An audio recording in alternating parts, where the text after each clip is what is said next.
Praise the lord.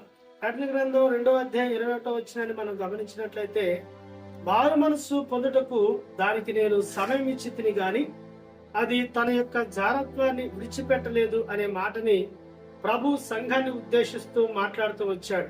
కాబట్టి ప్రియ దేవుని బిడ్డలారా, దేవుడు మనకి మరొక సంవత్సరం ఇవ్వబోతున్నాడు. దేవుడు మనకి ఇంకా కొన్ని సంవత్సరాలు, కొన్ని దినాలు ఇవ్వాలని ఆశపడుతున్నాడు. దేవుడు ఇప్పటికే ఎన్నో దినాలని, ఎన్నో నెలల్ని, ఎన్నో మాసాలని ప్రభు మన జీవితంలోకి అనుమతిస్తూ వచ్చాడు. దేనికయ్యా అంటే మారు మనస్సు పొందటానికి దానికి నేను సమయం ఇచ్చింది గాని. కాబట్టి దేవుడు మన జీవితాల నుంచి ఏమి కోరుకుంటున్నాడయ్యా అంటే మనము మారాలి అని దేవుడు కోరుకుంటూ ఉన్నారు. మన యొక్క చూపులు మారాలని, మన యొక్క మాటలు మారాలని, మన యొక్క హృదయం మారాలని, మన యొక్క ఆలోచన విధానం మారాలని, మన యొక్క జీవిత విధానము మారాలి అని దేవుడు కోరుకుంటూ ఉన్నాడు.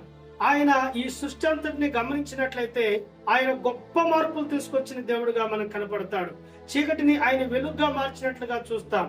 రాత్రిని పగల్ని ఆయన మార్చినట్లుగా చూస్తాం. సూర్యుని చంద్రుని ఆయన కలుగు చేసి మార్పు తీసుకొచ్చినట్లుగా మనం చూస్తాం.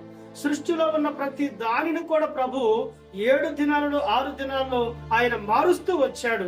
ఆయన మనిషిని కూడా మార్చాలి అనుకుంటున్నాడు. అందుకే మట్టిగా ఉన్న మనిషిని, మట్టి రూపంలో ఉన్న మానవుణ్ణి ఆయన జీవాత్మను ఊది మనిషిగా మార్చగలిగాడు.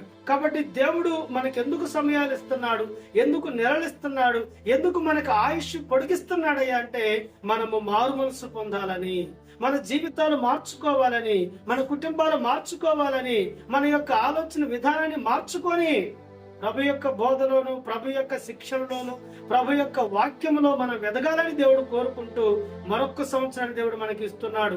మరొక దినాలను మనకి ఇస్తూ ఉన్నాడు. గనక దేవుడిచ్చే సమయాన్ని వ్యర్థం చేసుకోకుండా మనం దేవునిలో ముందుకు కొనసాగాలి. ఈ యొక్క దినాలు, ఈ యొక్క సంవత్సరాలు నీ మార్పు కొరకైనా గుర్తు పెట్టుకొని మనము మారిన వారమై ప్రభుని స్తుతిద్దాం. దేవుడి మాటలు దీవించును గాక.